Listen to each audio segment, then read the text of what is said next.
where you see the passing of time, The crowds in St. Peter's Square are praying like mad for the Pope's life. where moments refuse to die, This is a momentous hour in world history. This is the invasion of Hitler's Europe. and where victory lives on. Plenty of girls are being kissed by plenty of boys they don't know, and they do not care. You can love it, hate it, embrace it, or turn away. Lenin was shot to death late last night outside his apartment building.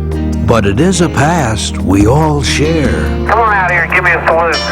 Big Navy salute. This is where yesterday has a home, where we wonder what it was like back then Go forward, knights, in safety. and not too long ago.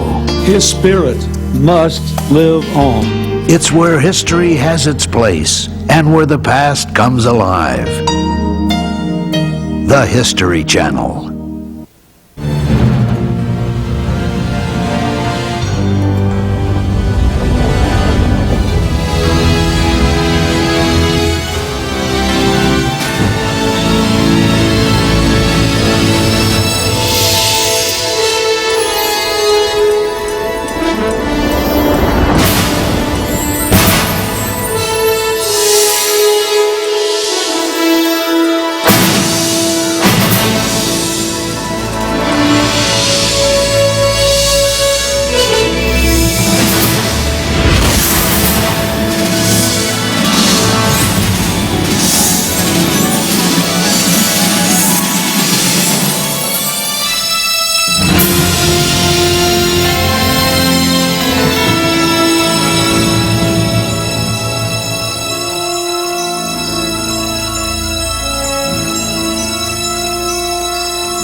Now available from the History Channel.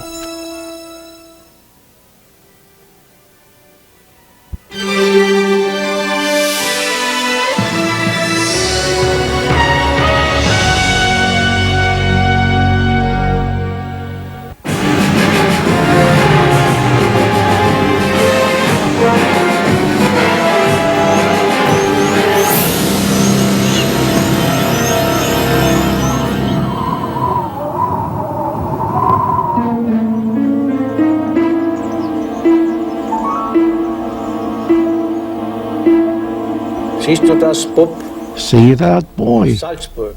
That is Salzburg. Hab ich irgendwas gesagt? It's in Austria. Das ist doch ihre Heimat. Then I said something like, "That's your homeland, Mr. Hitler." Österreich. Yes, I was born in Braunau am Inn in Austria. Auch Deutsche. Und And they are Germans too.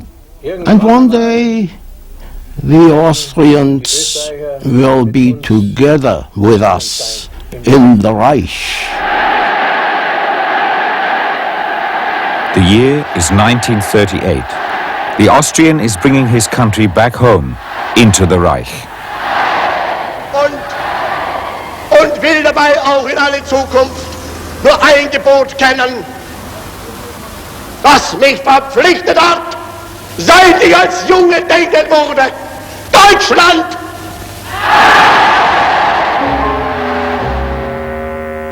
He left as a failure and returned as a ruler. Here he's visiting his primary school at Fischelham, a boy from the region of the River Inn, a peasant. The people here are Austrians, but lean towards Germany. He does especially. But his childhood was not unusual. 3 siblings died at an early age. All the more reason for Clara Hitler to dote on him with disastrous consequences.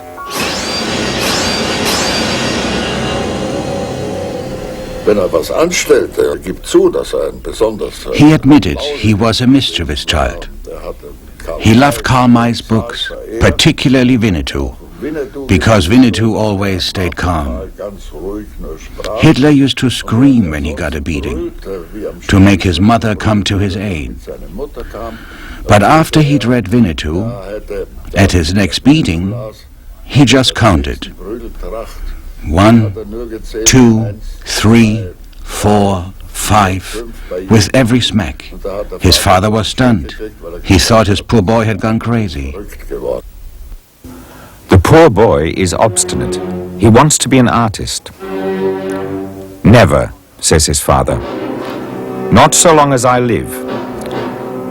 Hitler shuts himself off, unbending and numb. Alois Hitler got his way.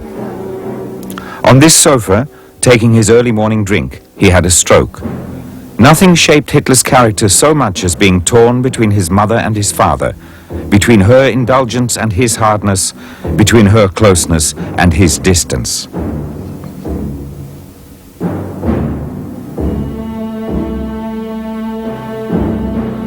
Hitler didn't finish school. Once free of his father, he played the dandy. His stage, the back streets of Linz. A loafer who drew and raved about Wagner's operas. He dreamt of fame. His mother developed cancer. Hitler, trying to bring order into his life, went to Vienna to study at the Academy of Art. He passed the preliminary test, but in the second round his drawing was rejected as inadequate. His vanity was deeply wounded. The dream of fame had been spoilt for the time being. He drifted, loafed around. It was 1907 and Hitler was 18. The capital of the multiracial state was awash with fear of foreigners, including Jews. Hitler's anti-Semitism was at this stage vague, not fanatical. His artistic dreams represented his craving for recognition. He wouldn't tolerate contradiction, as his friend of the time found out. As a human being, Hitler had an enormous domineering nature. And my father often talked about it. He said that he used to fall asleep while Hitler went ranting on for hours about politics. That was during their time in Vienna. Hitler simply wouldn't tolerate any other options.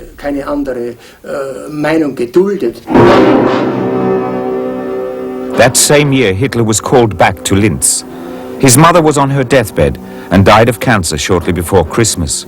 The Jewish doctor said he had never seen a son so grief-stricken.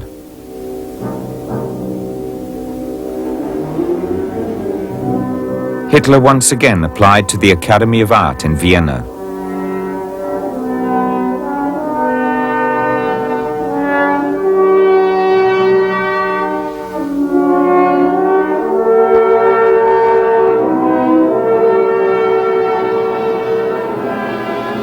Once more, he was rejected.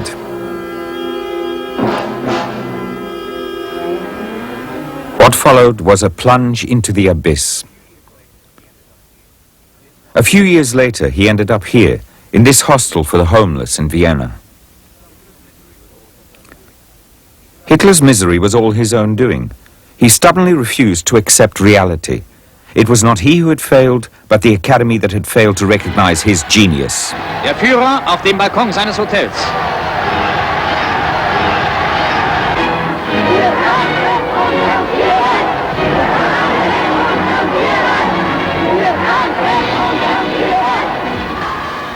Later, the adulation of the Viennese was especially sweet. When he'd left Vienna, he'd been fleeing homelessness, humiliation, conscription, and the hated multiracial state.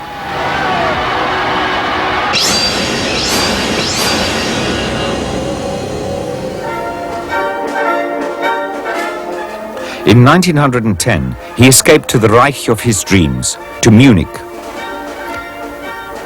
When he was in Vienna, he had scraped a living by painting copies of postcards. He tried it here, too. City views, true to life. Accurate, soulless, fossilized, just as he was, a recluse and an eccentric. War brought deliverance. The people of Munich welcomed the prospect of a world war as an escape from the confines of the age. Among them was one who finally rediscovered a purpose in life, Adolf Hitler. He did a little jig. He was so happy that he could join the German army. My father said that it was quite amazing how much he wanted to go to war, and for Germany too. It was quite extraordinary.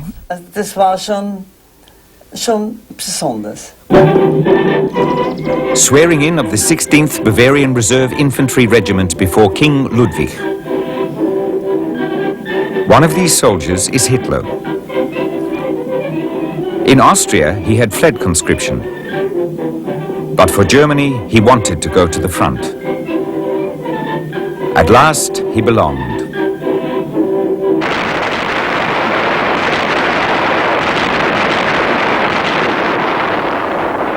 The war was more murderous than any before it.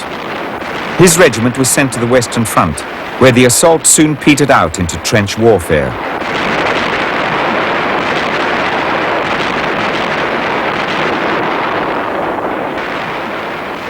Hitler was recognized as a brave soldier and received the Iron Cross.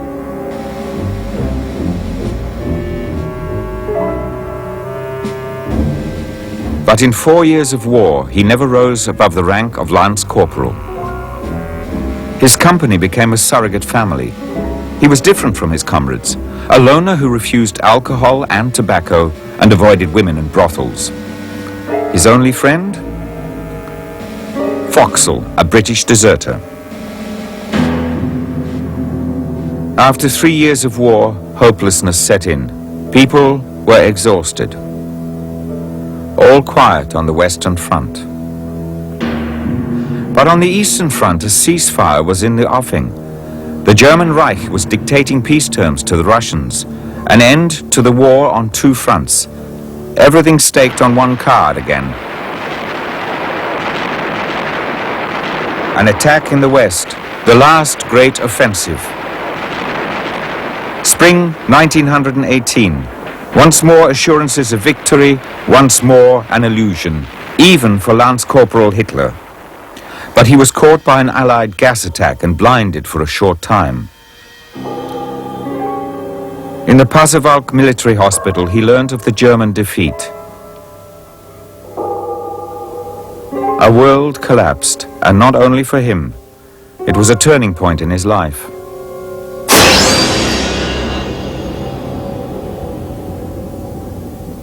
Alles angestiftet und alles gemacht und alles verantwortet von den Männern des Novembers 1918. With the defeat and the proclamation of a republic, revolution broke out across Germany. In Bavaria, a revolutionary government was set up. The socialist president Kurt Eisner was shot on the street in February 1919. The people turned out to say farewell. Hitler had returned to his Munich regiment, his only foothold, his only home. He was threatened with demobilization and a return to the hostel. A fellow soldier later remembered that Hitler seemed like a stray dog searching for a new master. In the funeral procession for the Jewish socialist Eisner was a detachment from Hitler's regiment, wearing both red armbands and black mourning bands. The film clearly shows a Lance Corporal marching with the officers. Adolf Hitler.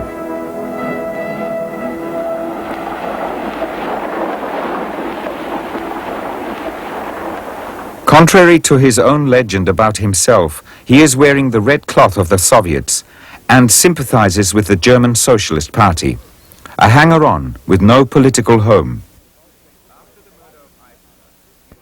After the murder of Eisner, Munich was shaken by a second revolution. The Bolsheviks forced their way into power, and for the month of April 1919 set up a Soviet republic. The Bolshevik leaders demanded loyalty from the soldiers, including Hitler's regiment. Spokesmen were being elected. Hitler stood as a candidate. With 19 votes, he won a seat on the Soldiers' Council, or Soviet, becoming a servant of the forces which shortly afterwards he said he had always hated. In early May, troops of the Reich central government captured Munich and crushed the Soviet dictatorship. Among those loyal to the government was the infamous Werdenfels Volunteer Corps. For 10 days, this private militia of war veterans conducted a campaign of vengeance in the capital. Then they returned to rural Garmisch, greeted with jubilation by the locals.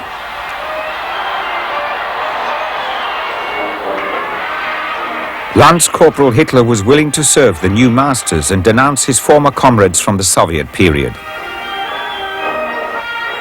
When the Werdenfelsers arrived in Garmisch, he once more made an appearance, this time without the Red Arm Band, and this time siding with the right. Now Hitler had a stroke of luck. A former superior called on him to join the propaganda unit. The aim? Agitation among soldiers against the spectre of Bolshevism. The propagandists received special training with a nationalistic bias. Here, Hitler's vague ideas were formed into a political program. 3 months later, his first political pamphlet against the Jews appeared.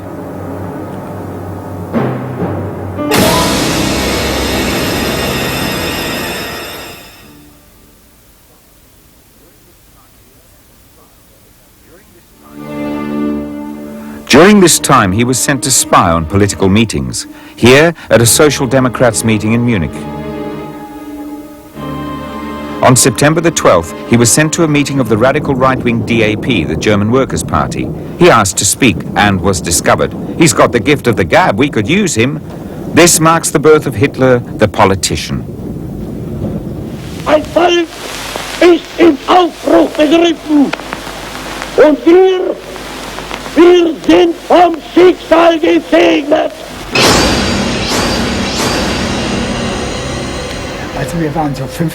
We were about 15 or 16 years old, and we wanted to hear what he had to say. He was going to talk at the Krone Circus. It held about 3,000 people, but I doubt there were that many there, because the circus wasn't performing. Anyway, he spoke for about 3/4 of an hour or an hour, mainly about the Treaty of Versailles. That was a topic that interested everyone, even young people. The metamorphosis was complete in less than 6 months. Hitler called himself the drummer and was obsessed with his new task. He formed the NSDAP, the National Socialist German Workers' Party, and attracted more and more followers with his radical rhetoric. The king of the local beer hall rapidly became the standard bearer for the reactionary forces of the right. The eccentric from the trenches wanted power at any price. For him, politics was only a means to an end. In 1923, Hitler attempted a coup, the Munich Beer Hall Putsch, a quixotic attempt to kidnap the leaders of the Bavarian government.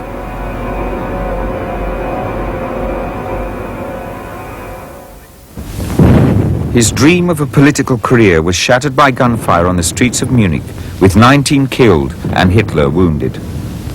Ruin stared him in the face again. Hitler first wanted to shoot himself, then starve to death in prison. It looked like the end. But quite unexpectedly, defeat turned to triumph. Hitler used the courtroom as a platform and became notorious across the whole Reich. His sentence was a lenient 5 years. Transfigured, he confidently presented himself as the hero of the hour. He was no longer drumming for someone else. Now he felt he himself was the chosen one. The former Lance Corporal was treated like a VIP in Landsberg prison. His cell door was left unlocked. Visitors came and went. He made endless speeches working out his political program. Fellow prisoners soon complained that their card games were being disturbed. To keep him quiet, someone suggested he write his memoirs. Day and night he worked on Mein Kampf. Using this typewriter, the legend of the chosen Führer was born.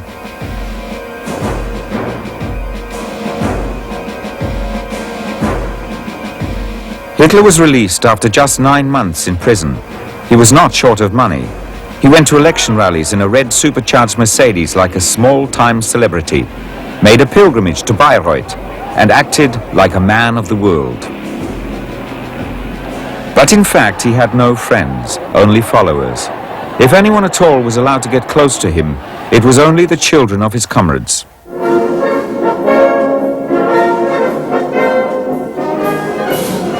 As Hitler put it, he felt like a lone wolf in this period. Time after time he returned to Berchtesgaden, drawn to the rural idyll. In 1925, while taking his Alsatian for a walk, Hitler met Maria Reiter. The 16-year-old was fascinated by the politician 20 years her elder. This is the first recorded romance in the life of Adolf Hitler. "You know, Mitzel," wrote Hitler tenderly, "if I'm angry or troubled, I just want to be with you and forget everything else. Yes, child, you really don't know what you mean to me, how much I love you, your wolf." In 1928, Hitler rented the Wachenfeld house on the Obersalzberg. After this time, he kept Mitzi Reiter at a distance.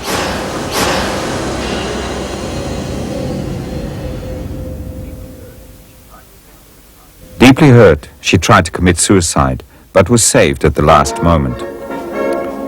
Hitler's half-sister took over the running of the Wachenfeld house. With her came her 19-year-old daughter, Geli, the next passion in Hitler's life.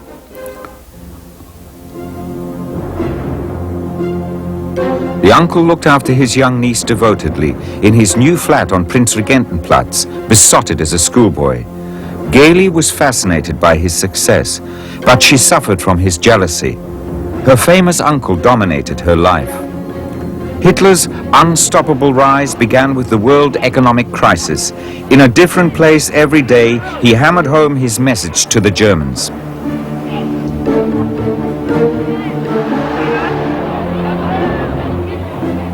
While Hitler continued his political maneuvers, especially building on his success with female voters, Geli waited in Munich, hidden from the public, neither free nor fulfilled.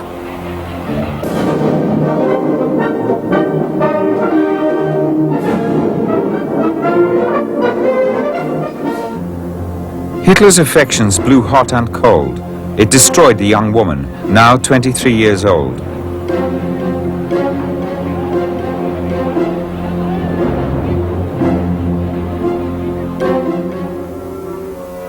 In September 1931, Geli Raubal took her life in Hitler's flat at Prinzregentenplatz. Hitler took it hard. He interrupted his election campaign and returned to Munich. After Geli's death, he created a cult around his niece. He left the room where she died untouched, locked. Only he was allowed in for his devotions. He now idealized the dead woman as the one great love of his life. He gave her in death the attention he had denied her when she was alive.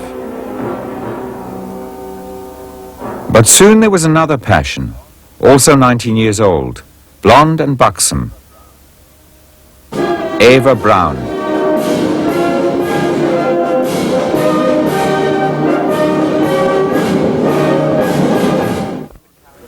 No one had any notion of the character of the man appointed Reichschancellor on January the 30th, 1933, whose love of very young women was almost pathological, who was incapable of close relationships, utterly ruthless, and would stop at nothing.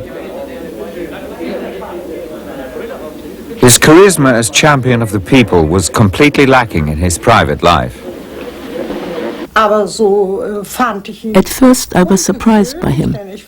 I was expecting to meet a statesman, but he was just like anybody else. There was nothing about him that filled me with awe. It was all quite ordinary. The new chancellor struck out boldly from the very first day. He ordered life according to an abstract conception of a national community. The individual meant nothing to him, a loner with no friends. Terror became the foundation of his policy, and violence, not open but secret.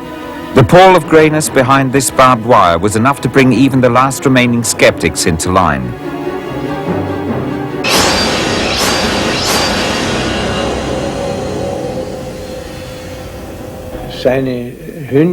His dog became irritated and bit my mother, but only very lightly. It was just a little nip. Hitler's reaction was extreme. He wanted to fetch his gun and kill the dog on the spot. Just like Ernst Röhm, head of the SA, who had even been on first-name terms with Hitler. His old comrade was crossed out in 1934. Vor ein rücksichtsloses und blutiges Zugreifen war vielleicht noch in der Lage, die Ausbreitung der Revolte zu ersticken. Wenn mir jemand den Vorwurf entgegenhält, weshalb wir nicht die ordentlichen Gerichte zur Aburteilung herangezogen hätten, dann kann ich ihm nur sagen, in dieser Stunde war ich verantwortlich für das Schicksal der deutschen Nation und damit des deutschen Volkes oberster Gerichtsherr. Hitler, master of life and death, presented as a god at the party conference at Nuremberg.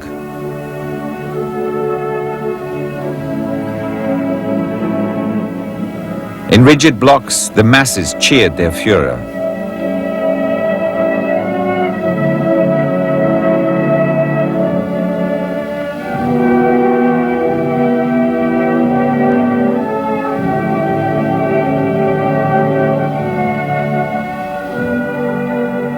The monumental, the geometric, the uniform spectacle all robbed people of intrinsic worth. It ensured distance for the man who could not bear closeness. Hatte ja etwas gegen körperliche Berührung. He didn't like physical contact. Everyone knew it. Doctors had a lot of difficulty with him because he didn't like being touched. He may have put his hand on someone's arm, but that was all. He never wanted a massage or anything like that. He was very reserved in that way. The reclusive Hitler revealed very little about his private life. In 1935, his holiday house in Berchtesgaden was extended into a monstrosity on the mountainside, the Berghof.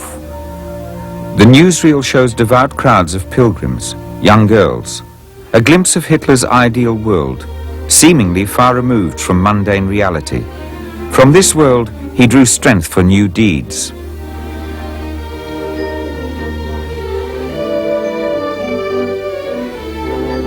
A glimpse into the holiest of holies, but the thoughts of the master of the house remain hidden.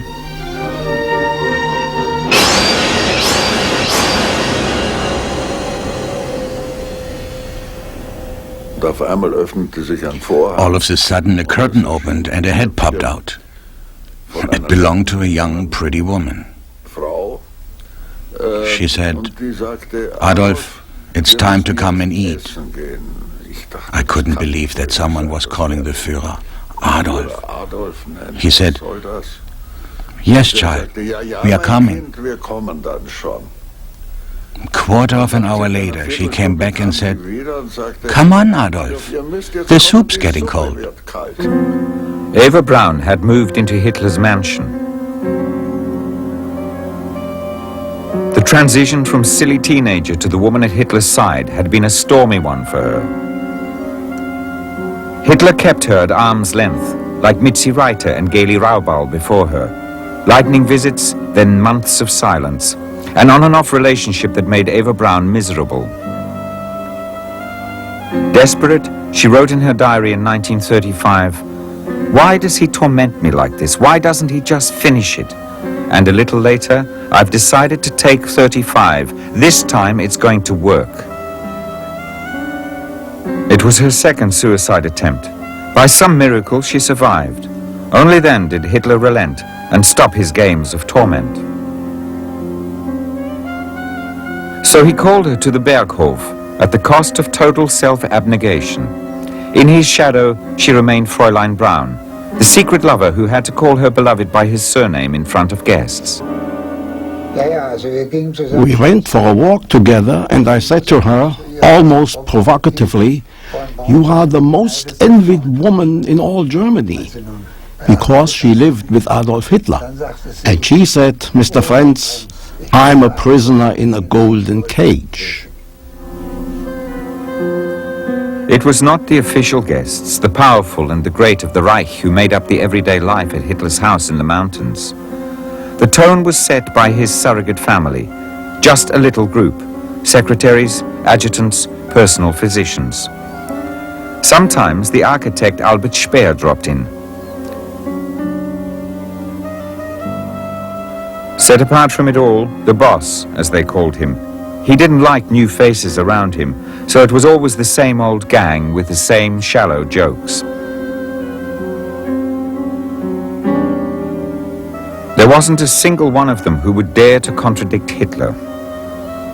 It was not dialogue that Hitler was after. They were his audience. Hitler in private, he loved children. Children didn't contradict, just like everything else around him. Young women, his surrogate family, his dogs.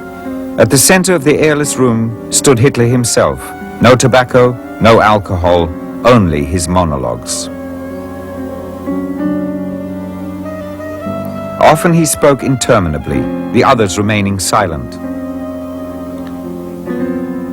Less often, they conversed. Then Hitler sat absently among them, at the center of the whole entourage, yet always distant. Hitler's private life was impoverished, always in company, but locked within himself. After 5 years of dictatorship, Hitler was more popular than ever. Terror was the foundation, but his successes were overwhelming. The people kept in step with a Führer who remained always the same. He said, "Don't think I always wear the same boots. I have the style copied. I've got 10 pairs. As head of state and Führer of the German nation, I must always look the same. I must stay as I am." The pharaohs wore gold masks, so they looked the same. It's absolutely crucial. I can't change it.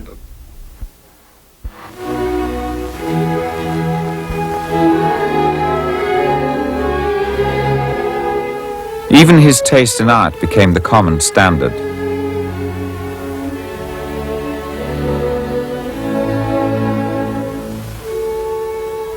He had the final say in the choice of pictures for every German art exhibition. Everything was the same all over the country. The pictures, even if sometimes painted by experts, were soulless.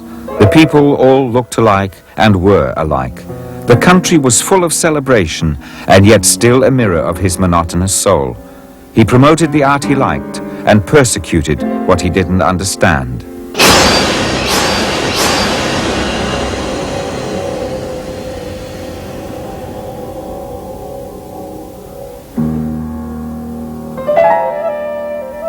The last objective of Hitler's policy was now within reach. In his Alpine home, he was planning war. There was no outward sign to indicate what schemes Hitler now had in mind.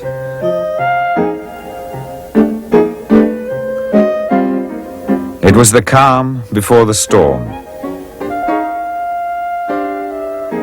Ein Jahr vorher hatte ich schon einmal erlebt, dass las in den A year earlier, I'd seen him reading the German newspapers with a large magnifying glass. He also had gold-rimmed glasses, but he wouldn't be seen or photographed wearing them. He was reading when Ribbentrop suddenly said, "Führer, soon we shall have to take up arms." I thought Hitler would eat him alive, but he said, "No, Ribbentrop, not now, not yet." April the 20th, 1939, the Führer's birthday.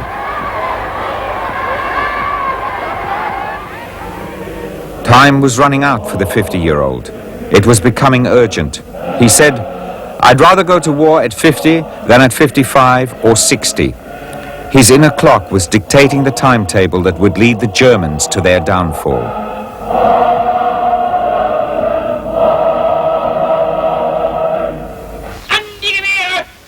biggest military parade Germany had ever seen. 4 hours long, a spectacle bristling with weapons. 5 months later, he attacked. Polen hat heute Nacht zum ersten Mal auf unserem eigenen Territorium auch mit bereits regulären Soldaten geschossen. Seit 5:45 Uhr wird jetzt zurückgeschossen. Sitzt er am Fenster. He sat at the window looking down onto Wilhelmstrasse. I stood about a meter behind him. He watched as the Großdeutschland regiment marched past, which they did especially for him. When the last soldier had disappeared, he stood up and said, "The wheels are turning. Not even I can stop them now." The campaign lasted 2 weeks. Then Hitler returned to Obersalzberg, the time of rapid victories. Poland, Denmark, Norway, Belgium, Luxembourg, the Netherlands, and finally France. In the only recording of a private conversation with Hitler, secretly made by the Finnish Secret Service, he speaks about France. Hätte ich im Jahre 39 Frankreich erledigt, dann wäre die Weltgeschichte anders gelaufen. So uns geht bis zum 1940 warten und das ging ihm leider vor Mai, der 10. Mai war der erste schöne Tag. Am 10. Mai habe ich sofort angegriffen.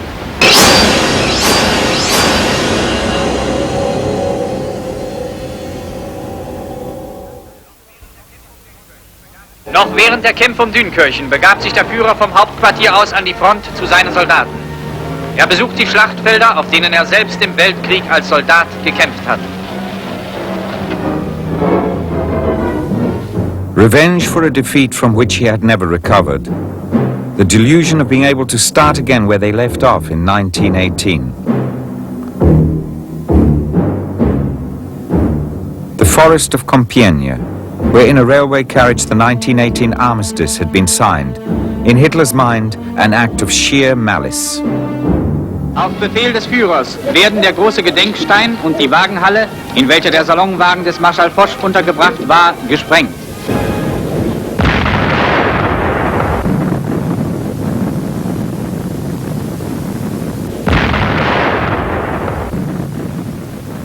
The festival in wartime, the approach to Bayreuth.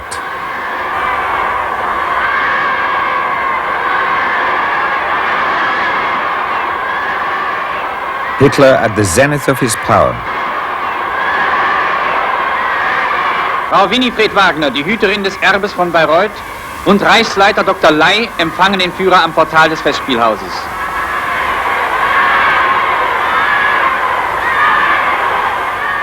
His public, loyal to the death in the tradition of the Nibelungen.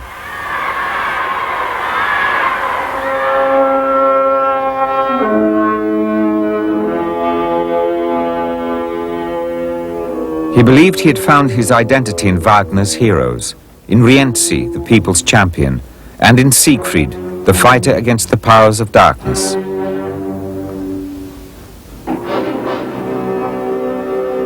He had one piece of unfinished business which had been driving him for the past 20 years. And that was the war he had always wanted. A war of destruction to create Lebensraum in the East. Im Führerhauptquartier. Der Führer bei einem Morgenspaziergang. At first, Hitler's Wehrmacht overcame all obstacles. Seemingly unstoppable, his troops pressed forward into the expanses of Russia. In the Wolfschanze, the wolf's lair in eastern Prussia, Hitler dreamt of a time after the war. He wanted to settle down in Linz in order to recover from his struggle for Lebensraum.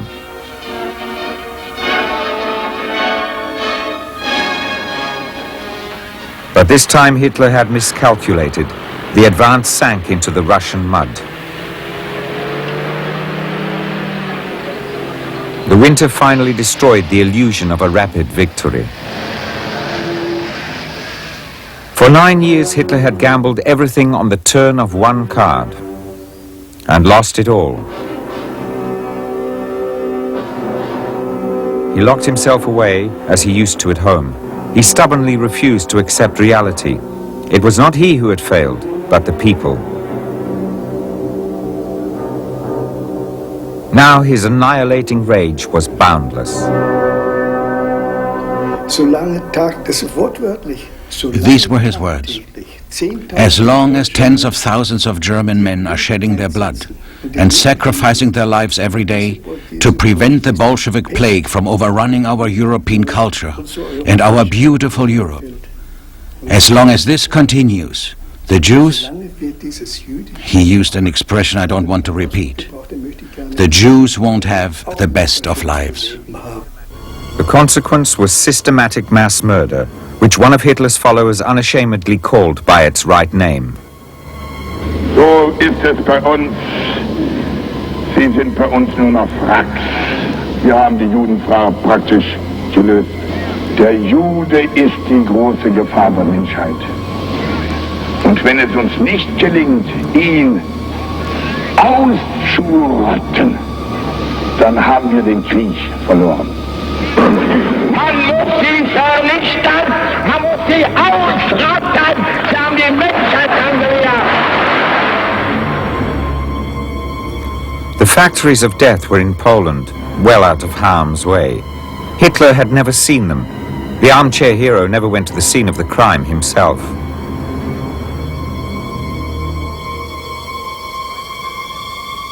The private man never wanted to be spoken to about what he had done, especially not at home. I saw Jewish women being taken to a camp in Holland. The German officer said to me, "When you see Hitler, tell him that what we are doing is madness. We've made enemies of the friendly Dutch. We are locking people up." I was horrified.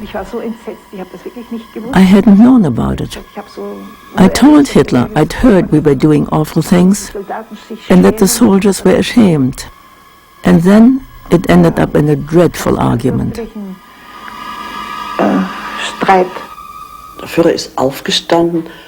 The Führer got up and said, "That's sentimental nonsense. Don't interfere in things you don't understand." He left the room, putting an end to the evening. Mrs. von Schirach was never asked back to the Berghof.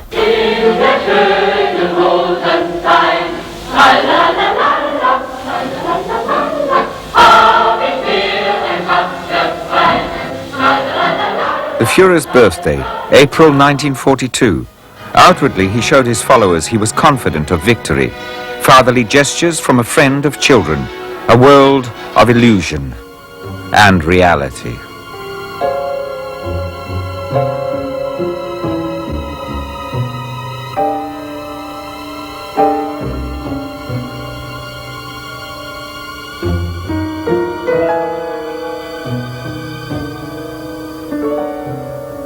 Hitler anesthetized himself with endless monologues. His audience at the Wolf's Lair or the Berghof already knew what he was going to say. He would tell his surrogate family of secretaries and adjutants, "A nation does not become extinct from the loss of its men, but from the loss of its women."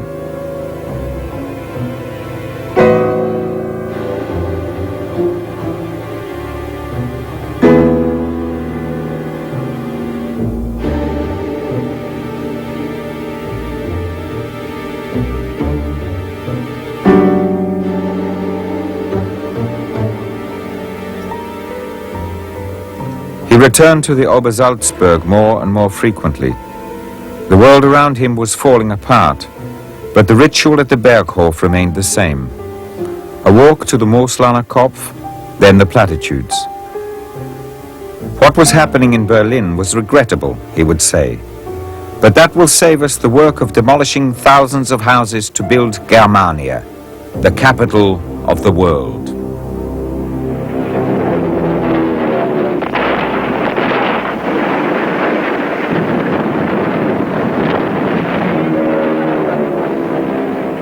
Hitler was failing. Suddenly old, ill, he avoided any contact with the outside world. Not at any price would he look at what he had done. He still dreamt of gigantic building projects. With his own hand, the architect Manquet had designed the victory gates, the halls of fame and the temples of death of his new world. Castles in the air for a capital city in ruins. At the end, Berlin was in the sights of the Soviet tanks. Hitler had dug himself into his bunker. He hardly ever dared come out into the daylight. The last footage. His tremor fell victim to the censor's scissors. The newsreel began with the next shot. Der Führer empfängt in seinem Hauptquartier den Reichsjugendführer Axmann mit einer Abordnung von 20 Hitlerjungen, die sich bei der Verteidigung ihrer Heimat besonders bewährt haben und dafür mit dem Eisernen Kreuz ausgezeichnet wurden. I was horrified. He was a living corpse with a dead soul. He was utterly lost, a wreck of a man. It was the end. He was virtually dead. The evening before his death, he made Eva Braun, his secret lover, Frau Hitler. The married couple committed suicide together in the catacombs under the ruined chancellery of the German Reich on the afternoon of April the 30th. Never has a person been so loved and so cursed in just one decade.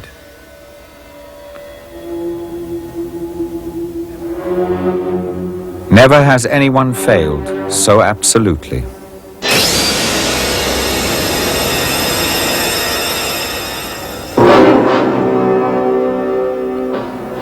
The whole nightmare collapsed with his death. In the end, contempt was the victor.